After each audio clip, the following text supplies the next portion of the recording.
So ayan mga sir, may ginawa tayong Toyota Corolla.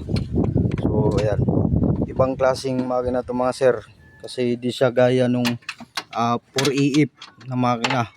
Ito kasi 4E lang. So ayan, oh. Ayan. So di turbo sa 16 valve. So ayan, di turbo. Ayan yung turbo nya. So ayan mga sir, ang concern kasi ng may-ari dito, yung tumawag sa akin, ano daw, nag-overheat. Umaapaw daw yung tubig dito, tapos nagbubbles. Tapos sa katagalan daw mga sir, sa andar, bumubulwak na yung tubig. So ayun mga sir, nung nag-usap kami, sabi niya nagana daw yung pan, okay daw lahat.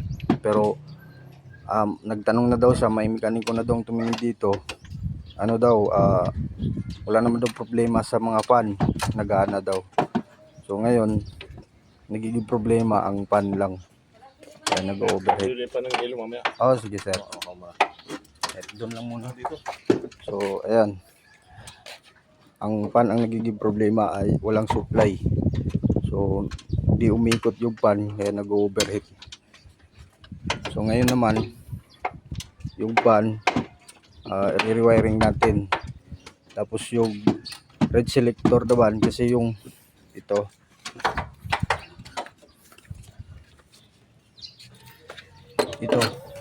ayan, kung nakita nyo mga sir, ang daming relay. Tapos binaybay ko sa, nimay ko lahat. Ito maraming mga relay na din eh. Ito sa starter, yun naman sa starter relay, ito sa starter relay. So ang gusto ni sir, kasi nung pag start mo, kahit naka reverse or naka drive, nag-i-start pa rin. So ngayon gusto niya ibalik sa original. So ayan, tinog-troubleshoot tayo sa wiring. So ang nagiging problema niya, binalik ko na siya. Ayan, binalik ko yung dating original na wiring. So ayan, binalik ko na yung original. So ngayon kung naibalik na, walang hindi siya magbibigay yung supply. Ito tulin na lang. Sumabit.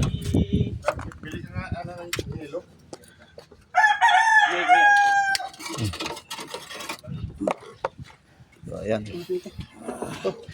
yan lang walang sakit. Ano mo lang dyan.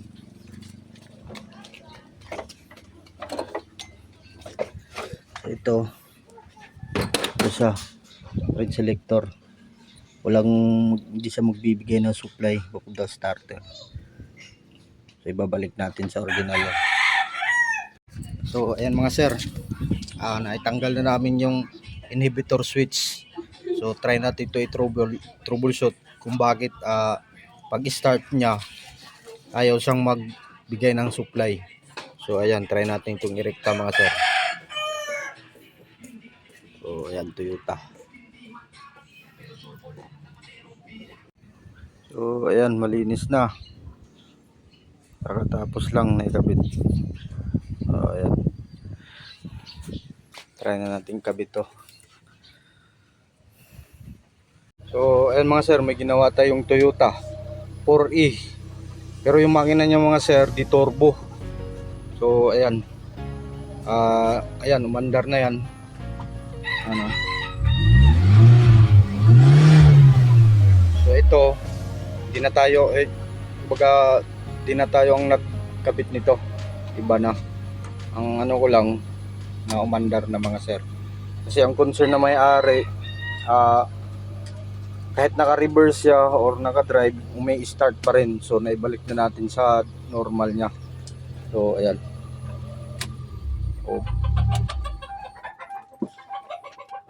so lagyan natin sa reverse. Ayan, reverse yan. Ayan natin i-start.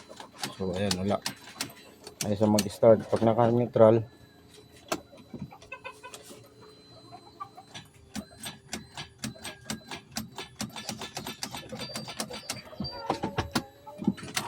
yan lang.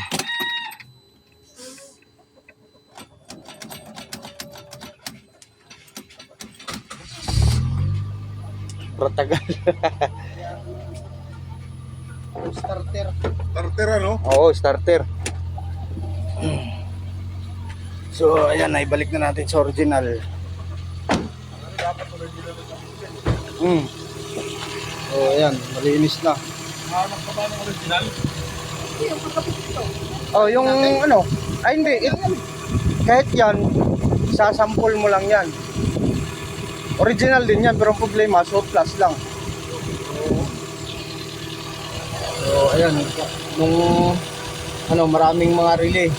Ayun, tinanggal na natin. Balik na natin doon sa original. So, ayan, wala na. Malinis na, tingnan yung makina.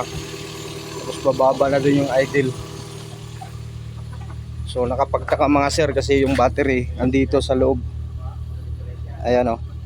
Nasa likod, nasa trunk ang battery. So okay na to mga sir.